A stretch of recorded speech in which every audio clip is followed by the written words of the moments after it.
Basically நம்ம ஒரு business ஆரம்பிக்கிறது எதுக்காக? அந்த பிசினஸ்ல ஜெயிக்கணும்ன்றதுக்காக இல்லையா? அதுதானே அல்டிமேட் கோல். ஜெயிக்கணும்ன்றது தானே அல்டிமேட் கோல் இல்லையா?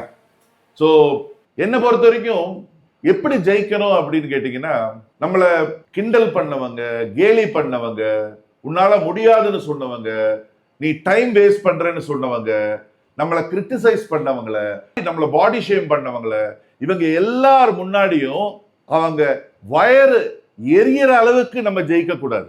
சீரியஸ்லி, அவங்க வயறு எரியற அளவுக்கு நம்ம ஜெயிக்க கூடாது. எப்படி ஜெயிக்கணும்னு கேட்டீங்கன்னா, உச்சந்தலையிலேருந்து உள்ளங்கால் வரைக்கும் அவங்க பாடியில என்னென்ன பார்ட்ஸ் இருக்கும், கண்ணு, மூக்கு, வாய், காது, தலை, நெஞ்சு, காலு, எல்லாமே எரியற அளவுக்கு நம்ம ஜெயிக்கணும். எல்லாமே எரியற அளவுக்கு நம்ம வின் பண்ணணும். அதுதான் என்னை பொறுத்த வரைக்கும் ரியல் விக்டரி. அதுதான் என்னை பொறுத்த வரைக்கும் ரியல் சக்சஸ். நம்மள உன்னால முடியாது முடியாது முடியாதுன்னு சொன்னவங்க எல்லாரும் நம்மளை அண்ணாண்டு பார்க்குற அளவுக்கு நம்ம ஜெயிக்கணும். ஏன்னா நான் முடியாதுன்னு சொன்னவங்க வாயாலே எனக்கு தெரியும்பா, இவன் நல்லா வருவான்னு எனக்கு அப்பவே தெரியும்னு சொல்ற அளவுக்கு நம்ம ஜெயிக்கணும். ஸோ இதுதான் என்னை பொறுத்த வரைக்கும் ரியல் சக்சஸ். இதுதான் என்னை பொறுத்த வரைக்கும் ரியல் விக்டரி. ஸோ அப்படி நம்ம ஒரு சக்சஸ் ஆகணும் அப்படின்னா, உங்க துறையிலையும் உங்க தொழிலையும் நீங்க ஜெயிக்கணும், வின் பண்ணணும் அப்படின்னா, சக்சஸ் ஆகிறதுக்கு உங்ககிட்ட நிறைய பேர், பல மென்டார்ஸ் இருக்காங்க. அவங்க எல்லாம் உங்களுக்கு டிப்ஸ் எல்லாம் கொடுத்துருப்பாங்க. இன்னைக்கு நான் சக்சஸை பத்தி பேசி பேசி பேசி எனக்கு போர் அடிச்சு போச்சு. ஸோ இப்போ நான் உங்ககிட்ட ஒரு 7 விஷயங்களை நான் இப்போ உங்க கூட ஷேர் பண்ண போறேன், ஷார்ட் அண்ட் ஸ்வீட்டா. ஸோ சீக்ரெட், சக்சஸ்க்குள்ள சீக்ரெட்டு அதெல்லாம் நான் இப்போ பேச போறது இல்லை. நீங்க ஓவர் கம் பண்ண வேண்டிய ஒரு 7 விஷயங்கள். இந்த 7 விஷயங்களை நீங்க ஓவர் கம் பண்ணிட்டீங்கனாலே உங்களை ஜெயிக்கிறதுல இருந்து யாராலையும் தடுக்க முடியாது. தெரிஞ்சுக்கணுமா? நீங்க ஓவர் கம் பண்ண வேண்டிய 7 விஷயங்கள். இன்னைக்கு சக்சஸ்ஃபுல் பீப்புள் எல்லாருமே இந்த 7 விஷயங்களை அவங்க லைஃப்ல இருந்து ஓவர் கம் பண்ணியிருப்பாங்க. அதனாலதான் அவங்க சக்சஸ்ஃபுல்லா இருப்பாங்க. ஸோ 7 விஷயம் நான் இப்போ நீங்க லைஃப்ல ஓவர் கம் பண்ண வேண்டிய 7 விஷயங்களை நான் உங்ககிட்ட ஷேர் பண்ண போறேன். இந்த 7 விஷயங்களை நீங்க ஓவர் கம் பண்ணீங்கன்னா, நீங்க எந்த துறையில இருந்தாலும் சரி, என்ன தொழில் பண்றவங்களா இருந்தாலும் சரி, நீங்க வின் பண்றது கேரண்டி 100%. அதுல ஃபர்ஸ்ட் நீங்க ஓவர் கம் பண்ண வேண்டியது உங்களுடைய பேட் ஹேபிட்ஸ். ஏன்னா இதெல்லாம் நிறைய பேர் எந்த சப்ஜெக்ட்லயும் எந்த டாபிக்லயும் சொல்ல மாட்டேங்கிறாங்க. பேட் ஹேபிட்ஸ்ல இருந்து நீங்க உங்களை ஓவர் கம் பண்ணிக்கணும். முக்கியமா நான் சொல்றது, இங்க நிறைய young generation start ups, young faces நிறைய தெரியுது. ஓகே, ஸோ இந்த ட்ரக்ஸ்ல இருந்தெல்லாம் நீங்க என்ன பண்ணிக்கணும்? ஓவர் கம் பண்ணிக்கணும். ட்ரிங்க்ஸ்ல இருந்து, ட்ரக்ஸ்ல இருந்து. இது ஏன்னா when you grow உங்களுக்கு நிறைய புது புது ஃப்ரெண்ட்ஸ் எல்லாம் உங்களுக்கு வர ஆரம்பிப்பாங்க. நிறைய காசு உங்க கையில வர ஆரம்பிக்கும் போது எங்கேருந்து வராங்கன்னே தெரியாது. புதுசு புதுசா உங்களோட நண்பர்கள் வர ஆரம்பிப்பாங்க. இந்த ஷைத்தான் என்ன பண்ணுவான் தெரியுமா? ஷைத்தான்லாம் தெரியுமா? ஷைத்தான் நேரா உங்களை கெடுக்க மாட்டான். யாராவது உங்க ஃப்ரெண்ட்ஸ் மூலியமா தான் உங்களை கெடுப்பான். ஓகே, ஸோ எதுவுமே உங்களுடைய பிசினஸ, உங்க சக்சஸ தடுக்கிற எந்த ஒரு பேட் ஹேபிட்ஸா இருந்தாலும் சரி, எந்த ஒரு கெட்ட பழக்கமா இருந்தாலும் சரி, அதுல இருந்து நீங்க ஓவர் கம் பண்ணியே தான் ஆகணும். ஏன்னா அது உங்களுடைய லைஃபே வீணாக்கிடும், நாசமாக்கிடும். என்னை பொறுத்த வரைக்கும் உண்மையான போதை என்ன தெரியுங்களா? உண்மையான போதைன்றது ஃபுல்லா குடிக்கிறது. இப்போ யாரையோ பார்த்து கூட சொன்னாங்க, இன்னைக்கு சண்டே அப்படின்னு என்னமோ சொன்னாங்க. இப்படி ஃபுல்லா குடிக்கிறதோ இல்லை இந்த எதையாவது உள்ள தள்ளிட்டு இழுக்கிறதோ இல்லை ஊசியில குத்துறதோ எல்லாம் இல்லை. உண்மையான போதை என்ன தெரியுங்களா? தெரிஞ்சுக்கணுமா? ஒரு பிராண்ட் ஒண்ணு ஆரம்பிச்சு அந்த பிராண்ட கஷ்டப்பட்டு உழைச்சு day and night hard work போட்டு அது வளரும் போது, அதை பார்க்கும் போது அப்போ ஒரு போதை வரும் பாருங்க, அதுதாங்க உண்மையான போதை. அந்த போதைக்கு வேற எந்த போதையும் ஈடே கிடையாது. ஸோ டியர் ஃப்ரெண்ட்ஸ், ஃபர்ஸ்ட் நீங்க ஓவர் கம் பண்ண வேண்டியது உங்களுடைய பேட் ஹேபிட்ஸ். இப்ப எனக்கு தெரியும், நீங்க உட்கார்ந்து இருக்கிறவங்க எல்லாம் தங்க கட்டிங்க, உங்களுக்கு எந்த பேட் ஹேபிட்ஸும் இல்லைன்னு எனக்கு தெரியும். ஓகே, நீங்கெல்லாம் அந்த ட்ரிங்க்ஸை ஸ்மெல் கூட பண்ணி பார்த்தது இல்லைன்றது எனக்கு தெரியும். அந்த வாசனையிலேயே நீங்க வாந்தி எடுத்துருவீங்கன்னு எனக்கு தெரியும். ஓகே, ஏன் நீங்க திருன்னு முழிக்கிறீங்க? எப்படி அது தெரியும்னு யோசிச்சு முழிக்கிறீங்களா? இல்ல மிஸ்டர் காந்தியோட டீம் நல்ல டீம்னு எனக்கு தெரியும். அது வந்து டெஃபினட்டா உங்களுடைய பிசினஸை ஸ்பாயில் பண்ணுமே தவிர, குடிக்கும் போது நடக்கிற நெட்வொர்க்கு விளங்காத நெட்வொர்க். நீங்க பேசுறதெல்லாம் கேட்டு இங்க எப்படி அந்த மாதிரி ஒரு ஒரு பிராக்டிஸ் இருக்கு அவங்க நெட்வொர்க்ல? இல்ல அது வேற. நான் வேற சில இதுல எல்லாம் அந்த மாதிரி இருக்கு. ஏன்னா உனக்கு நான் 150 கோடிக்கு பிசினஸ் தரேன், காலைல ஆபீஸ்க்கு வாணுவான். காலைல நீ ஆபீஸ்க்கு போனா யாருடா நீன்னு கேட்பான். அதனால நீங்க ஓவர் கம் பண்ண வேண்டிய முதல் விஷயம் என்னதுங்க? Bad habits. தயவு செய்து டியர் ஃப்ரெண்ட்ஸ், இந்த ஷைத்தான் பக்கம் மட்டும் போயிடாதீங்க, உங்களை வளர விடவே செய்யாது. ரெண்டாவது நீங்க ஓவர் கம் பண்ண வேண்டிய விஷயம் உங்களுடைய செல்ஃப் டவுட்டையும் ஃபியரையும். உங்களுடைய செல்ஃப் டவுட்டையும் ஃபியரையும் நீங்க ஓவர் கம் பண்ணியே ஆகணும். என்னால முடியுமா, நடக்குமா, ஆகுமான்னு நீங்க நினைச்சுக்கிட்டே இருந்தீங்கன்னா உங்களால முடியாம போயிடும், நடக்காம போயிடும், ஆகாம போயிடும். அதே மாதிரிதான் fear. You have to over come. நான்லாம் 2 பேருக்கிட்ட நின்று பேசக்கூட பயப்படுற ஆளு. பட் பிசினஸ்ல இருக்கும்போது, மார்க்கெட்டிங்ல இருக்கும்போது பயந்தா நம்மளால 4 பேர்கிட்ட பேச முடியுமா? Definitely not. நீங்க ஓவர் கம் பண்ணியே தீந்தே ஆகணும். ஸோ ஓவர் கம் பண்றதுக்கு ஒரு டிப் நான் தரேன். B away from dream stealers. எப்பவுமே உங்ககிட்ட நெகட்டிவாவே பேசுறவங்க, உன்னால முடியாதுன்னு சொல்றவங்க, அப்படி உங்களை டிஸ்கரேஜ் பண்றவங்க கிட்டே இருந்து நீங்க கொஞ்சம் தள்ளி இருங்க. நம்ம ஹியூமன் பிரெயின் எப்படின்னா, நெகட்டிவே கேட்டுக்கிட்டே இருந்தோம்னு வைங்களேன். நெகட்டிவ் கேட்டுக்கிட்டே இருந்தா நம்மளால முடியாது போல இருக்குன்னு நினைச்சிரும். ஒருத்தரால முடியுதுன்னா டெஃபினட்டா இங்க உட்கார்ந்து இருக்கிற எல்லாராலையும் முடியும். Yes or no? ஒருத்தரால முடியுதுன்னா 100% இங்க உள்ளவங்க எல்லாராலையும் முடியும். சாதிச்சவங்க தலையில ஏதாவது கொம்பு இருக்கா? இல்லையா? இல்ல. There also just like you and me. So அவங்களால முடியுதுன்னா அவங்க வந்து அந்த செல்ஃப் டவுட்டை ஓவர் கம் பண்ணியிருக்காங்க, ஃபியரை ஓவர் கம் பண்ணியிருக்காங்க. முடியும் முடியும் முடியும்னு எப்பவுமே நீங்க அவங்க சொல்லிக்கிட்டே இருக்கிறதுனாலதான். இந்த பிரபஞ்ச சக்தியை பத்தி உங்களுக்கு எத்தனை பேருக்கு நம்பிக்கை இருக்குன்னு எனக்கு தெரியல. லா ஆஃப் அட்ராக்ஷன் சொல்லுவாங்க. நீங்க எவ்வளவு நான் எப்பவுமே என்னுடைய ஃப்ரெண்ட்ஸ் கிட்ட எல்லாம் சொல்றது, நீ பேராசைப்படுடா, அப்பதான் ஆசைப்படுறதே உனக்கு கிடைக்கும்னு சொல்லுவேன். ஆனா நிறைய பேர் என்ன சொல்லுவாங்க?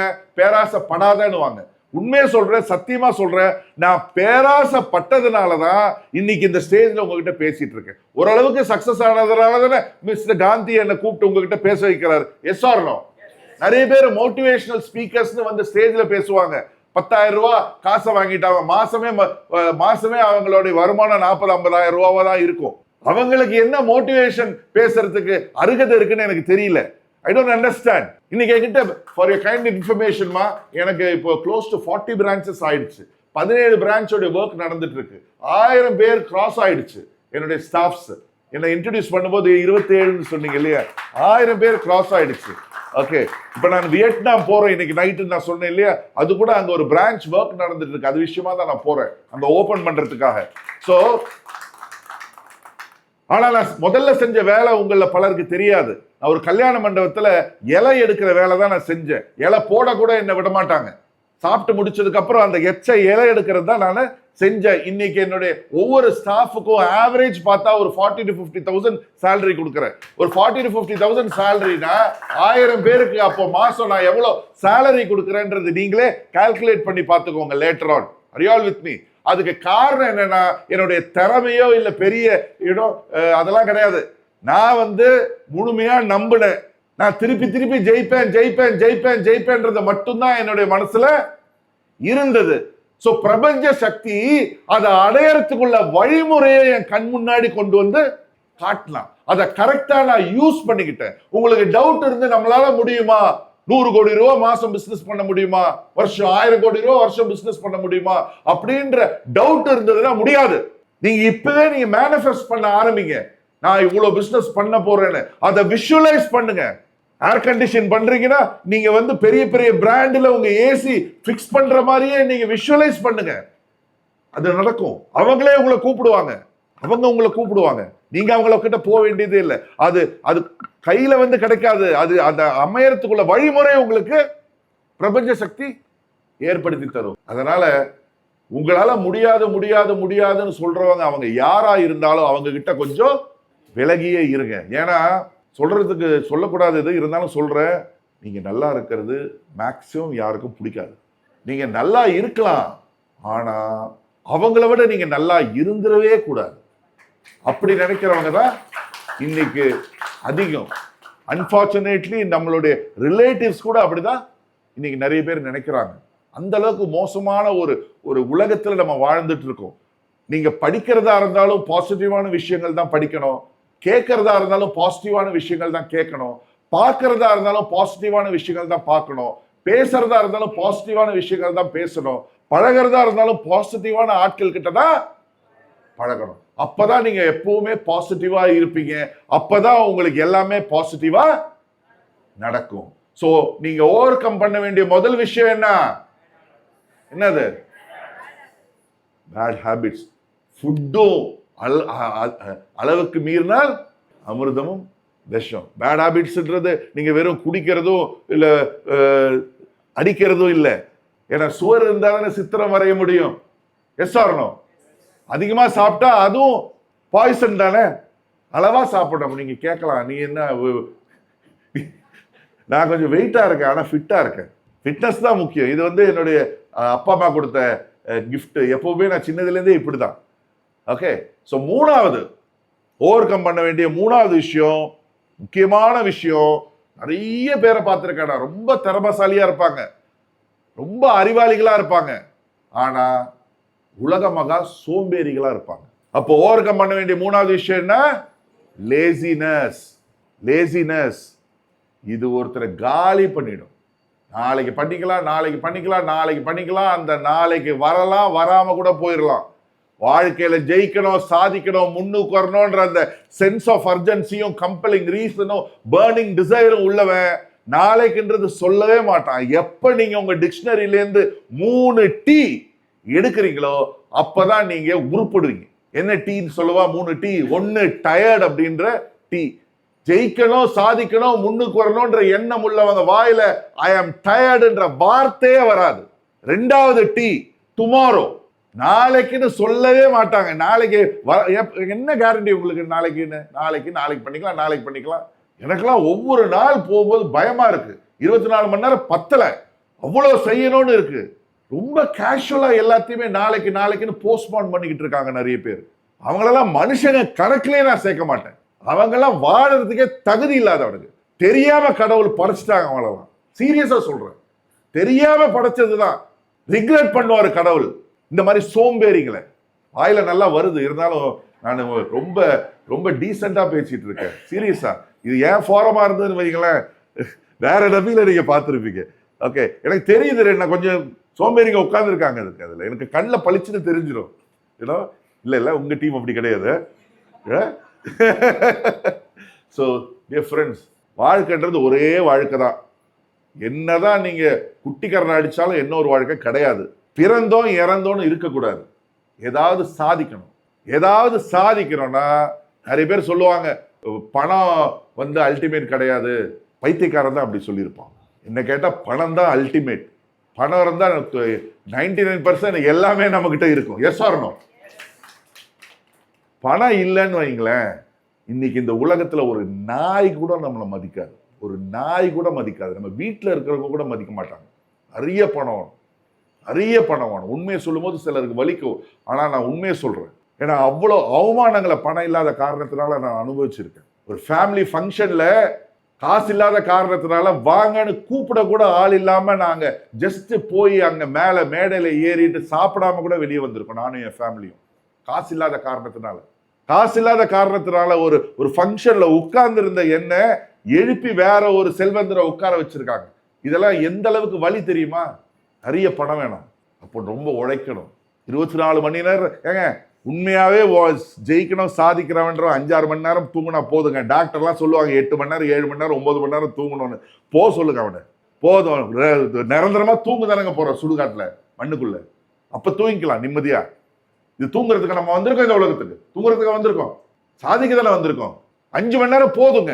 சாதனையாளர்கள்லாம் பாருங்க 5 மணி நேரம் 1/2 மணி நேரம் தூங்குவோம். Yes or no? Correct me if I am wrong. போதும். குவாலிட்டியான ஒரு 4லேருந்து 5 மணி நேரம் தூக்கம் போதும். 10 மணி 11 மணி வரைக்கும் கொரட்டை விட்டு தூங்குறது. 4வது, நான் ஒரு பிரதரா ஃப்ரீயா பேசலாமா இல்ல கொஞ்சம் டீசெண்டா பேசணுமா? நீங்க சொல்லிடுங்க. அப்புறம் ஏன் இவன் யாரும் வந்து அப்புறம் வெளியே வந்து யாரும் சண்டைக்கு வரக்கூடாது. என் பிரச்சனையே இதுதான், என் வாய் சும்மா இருக்காது. நான் ஃப்ரீயா பேசிடுவேன் எதா இருந்தாலும். 3வது விட்டுட்டேனா? இல்ல 3வது டீ. நான் ஆக்சுவலி அது வேணும்னு தான் சொல்லாம இருந்தேன். நீங்களா என்ன கவனிக்கிறீங்களான்னு பாக்குறதுக்கு. Very good, very good. முதல் டீ என்ன சொன்னேன்? 2வது டீ, 3வது டீ ட்ரை. அது என்ன try? I will or I will not. நான் பண்ணுவே இல்ல பண்ண மாட்டேன். எஸ் இல்ல நோ. அதென்ன ட்ரை. எஸ்னா எஸ் தான். I will do it. வரேன்னா வரேன் தான். ட்ரை பண்றேன்றதெல்லாம் இல்ல. வரேன்னு சொன்ன வந்தேன். ட்ரை பண்றேன்னா வரலாம், வராம போகலாம். Yes or no? Yes or no தான். அடுத்தது 4வது ரொம்ப ரொம்ப ரொம்ப முக்கியமானது. நிறைய பேர் நாசமா போனதுக்கு காரணம், நிறைய பேர் வீணா போனதுக்கு காரணம், நிறைய பேர் வந்து உருப்படாம போனதுக்கு காரணம் இப்ப சொல்ல போற 4வது விஷயம். இதுல இருந்து நீங்க ஓவர் கம் பண்ணியே தான் ஆகணும். அதுதான் ஆங்கர், கோவம். கோவக்காரனா இருந்தா தொழில் செய்யாதீங்க, எங்கேயாவது வேலைக்கு போயிடுங்க. தொழில் செய்யறோம்னா கோவம்ன்றதே வரக்கூடாது. வந்தாலும் பல்ல கடிச்சுக்கிட்டு நீங்க தனியா போய் உங்களை கண்ணாடியில பார்த்துக்கிட்டு நீங்களே கோவப்பட்டுக்கோங்க. கோவம்ன்றது ரொம்ப டேஞ்சருங்க. ஃபேமிலிலையும் சரி, பிஸ்னஸ்லையும் சரி, நிறைய பேர் ரொம்ப நல்லவங்களா இருப்பாங்க, அன்பானவங்களா இருப்பாங்க, பாசமானவங்களா இருப்பாங்க. ஆனா கோவத்தினால அழிஞ்சு போயிடுவாங்க. You have to over come. அதுக்கெல்லாம் பியூட்டிஃபுல்லான இந்த சைக்காலஜிஸ்ட் பேசினாங்களே, எங்க அந்த அவங்க கிட்ட போய் உட்காருங்க. அவங்க அழகா உங்களுக்கு சீரியஸ்லி நோ ஜோக் அவங்க உங்களுக்கு ஹெல்ப் பண்ணுவாங்க. அதுக்கு தான் படிச்சு அவங்க இருக்காங்க. இன்னைக்கு நிறைய பேர் பாத்தீங்கன்னா ரொம்ப பெரிய பிரச்சனையே சக்சஸ் ஆகிறதுக்கு ஸ்ட்ரெஸ், டிப்ரெஷன், ஆன்சைட்டி எல்லாம் இதெல்லாம் curable. Go to a good psychologist. உங்களை அவங்களால ஹேண்டில் பண்ண முடியலன்னா, அவங்களால கியூர் பண்ண முடியலன்னா, she will suggest for a psychiatrist. எக்ஸலென்ட்டான மெடிகேஷன்ஸ் இருக்கு. எஸ் ஆர் நோக்கண்ணா? ட்ரக்ல இருந்து கம்ப்ளீட்டா வெளியே வர்றதுக்கெல்லாம் இன்னைக்கு எக்ஸலென்ட்டான மெடிகேஷன்ஸ் இருக்கு தெரியுமா? பயங்கரமான ட்ரக் அடிக்ட் எல்லாம் வெளியே வரலாம். எஸ் ஆர் நோமா? அதுக்குள்ள தெரபிஸ் அண்ட் மெடிகேஷன்ஸ் இருக்கு இல்லையா? நிறைய பேர் ஒரு சைக்காட்ரிஸ்ட் கிட்டயும் ஒரு சைக்காலஜிஸ்டையும் போறதுக்கே அச்சப்படுறாங்க.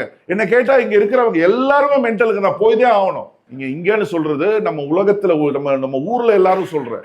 You have to go sit for a counseling. Performance எப்படி? ஏங்க நான் போறேங்க, நான் இவ்வளவு நேரம் உட்காந்து பேசுறேன்ல, I take counseling for my better performance. தப்பில்லை. மென்டலா இருக்க மென்டலுங்க தான் ஒரு சைக்காலஜிஸ்டையோ இல்ல சைக்காட்ரிஸ்டையோ பார்க்கணுன்றது கிடையாது. நம்மளுடைய டெய்லி லைஃப்லயே பாத்தீங்கன்னா நிறைய ஸ்ட்ரெஸ், ஆன்சைட்டி, டிப்ரெஷன்லாம் நம்மளுக்கு அறியாமே வந்துகிட்டு இருக்கு. So you must go for a psychology. நீங்க நல்லா கேட்டுக்கோங்க. the way she presented ரொம்ப எக்ஸ்ட்ராடினரி. you're too good. நான் சொல்றேன், நீங்க எல்லாரும் அவங்க கிட்ட அப்பாயின்மெண்ட் வாங்கிட்டு உங்களுக்கு நான் ஏன் போனோம், நான் நல்லா தான் இருக்கேன், போய் உட்காருங்க. நீங்க அதுக்கப்புறம் அவங்க பர்ஃபார்மன்ஸ்லேயே பெரிய மாற்றம் வரும். அதுக்கு நான் கேரண்டி. எதுவும் நான் அவங்க கிட்ட காசு வாங்கிலாம் பேசலைங்க. நான் ஃபர்ஸ்ட் டைம் தான் அந்த சிஸ்டரை பார்க்குறேன். So please go sit with her. அப்போ பண்ணலாமா? அப்போதான் தெரியும், ஓ நம்ம இவ்வளோ நாள் லைஃப்பை வேஸ்ட் பண்ணியிருக்கோம்ல, நம்ம இன்னும் நல்லா பெட்டரா பண்ற திறமசாலி இல்லைன்னா நம்ம வேஸ்ட் பண்ணியிருக்கோம்ல அப்படின்னு நீங்க தெரிஞ்சுப்பீங்க. ஸோ கோவம் வேண்டவே வேண்டாம். கோவத்தினால இன்னைக்கு தோத்தவங்க தான் உலகத்துல அதிகம். கோவத்தினால இன்னைக்கு வீணா போனவங்க தான் உலகத்துல அதிகம். உண்மையா இல்லையா? பல குடும்பங்கள் இன்னைக்கு சுக்கு நூறு ஆனதுக்கு காரணம் எல்லாம் கோவம். என்ன நீங்க பிடிச்சதெல்லாம் வாங்கி கொடுத்தாலும் சரி, என்னதான் நீங்க எல்லாம் பண்ணாலும் சரி, எல்லா பிளேட்ல நல்ல வடை, பாயசம், கூட்டு, பொரியல், அது இது அது எல்லாம் வச்சுட்டு கொஞ்சோண்டு அதை வச்சா சாப்பிட பிடிக்குமா? பிடிக்காத. மொத்தத்தையும் நீங்க தூரம் வச்சிருவீங்களா? இல்லை. அதே மாதிரிதான் கோவம். நீ என்னதான் பெஸ்டா எல்லாம் பண்ணிட்டு கூட கோபமும் இருந்ததுன்னா யாரும் உங்க கூட ஒர்க் பண்ணவும் விருப்பப்பட மாட்டாங்க, யாரும் உங்க கூட வாழவும் விருப்பப்பட மாட்டாங்க. ஏதோ பண்ணிட்டோமேன்னு என்ன சிலர் வீட்டில் வாழலாமே தவிர வேலையெல்லாம் யாரும் கோவப்படுறவங்க கூட இருக்கவே மாட்டாங்க. விட்டா போதும்னு ஓடி போயிடுவாங்க. நீங்க என்னதான் காசு கொடுத்தா இன்னைக்கு காசு முக்கியம் இல்லை, மரியாதை தான் நிறைய பேர் எதிர்பார்க்குறாங்க. Yes or no? So you have to overcome anger. அடுத்தது ரொம்ப முக்கியமானது, 5வது. இது ஆக்சுவலி உங்க டீமுக்கு இல்லாதது தான், ஏன்னா எனக்கு நல்லா தெரியும். இருந்தாலும் நான் சொல்றேன். சொல்லவா? ஓவர் கம் பண்ண வேண்டியது. நிறைய பேர் உடைய பெரிய பிரச்சனை இன்னைக்கு சக்சஸ் ஆகாம போறதுக்கு முக்கியமான ஒரு காரணம் சொல்லவா? நீங்க ஓவர் கம் வேண்டியது ஜெலசி, பொறாமை, ஜெலசி. அது உங்களுக்கெல்லாம் இல்லை, அது நல்லா தெரியும். ஆனால் that will kill you, that will kill you.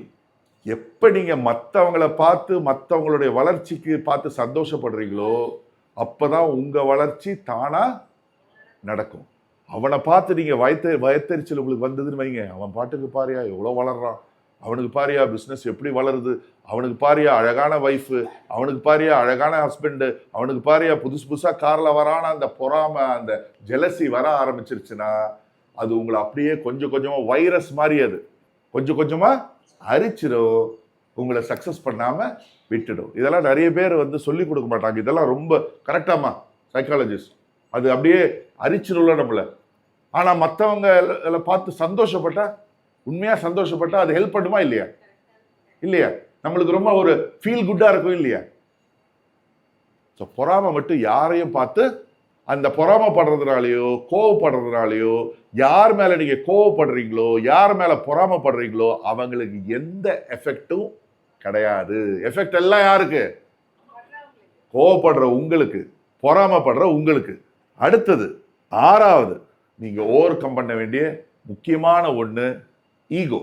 எனக்கு தெரியாதது என்ன இருக்கு, நான் அப்படின்ற அந்த ஒரு அகம்பாவம் மட்டும் உங்களுக்குள்ள வந்துருச்சுன்னு வைங்களேன், ஈகோ மட்டும் உங்களுக்குள்ள வந்துருச்சுன்னு வைங்களேன், அவ்வளோதான், நீங்கள் க்ளோஸு, வளரவே முடியாது. யார் ஒருத்தர் எப்பவுமே கப்பை எம்டியாக வச்சிருக்கானோ அவனால தான் புது புது விஷயங்கள் எல்லாம் கற்றுக்க முடியும். அவன் தான் லைஃப்பில் வளருவான். எல்லாம் எனக்கு தெரியும், நான் தான் பெஸ்ட்டு, மற்றவங்கெல்லாம் வேஸ்ட்டு, நான் தான் அறிவாளி, நான் தான் புத்திசாலி, எல்லாம் நானுன்ற அந்த ஈகோ அகம்பாவம் இருந்ததுன்னா வீணா போயிடுவீங்களே தவிர வாழ்க்கையில வளரவே முடியாது. 7வது பாயிண்ட் ரொம்ப முக்கியமானது பாயிண்ட். இப்போ இங்க வந்துதான் எழுதினேன் நான், இங்க ஸ்டேஜில் பார்த்ததுனால எழுதினேன். 6 பாயிண்ட் தான் ஒரிஜினலி, பட் 7வது நான் இங்க வந்ததுக்கு அப்புறம் முதல்ல ஒரு தம்பி பேசினார் இன்சூரன்ஸை பத்தி, அவர் பேசினதை வச்சு நான் ப்ரிப்பேர் பண்ணது. ஓவர் கம் பண்ண வேண்டியது ஷைனஸ், கூச்சம். பிஸ்னஸ்ல நம்ம பிஸ்னஸ் மேனாக இருந்தால் கூச்சத்துலேருந்து ஓவர் கம்பெனி பண்ணி தான் ஆகணும். கூச்சத்தை ஓவர் பண்ணோன்னா வாய்ப்பு கிடைக்கும் போதெல்லாம் மைக்கை வாங்கி பேசிடணும். Thank you very much. God bless you.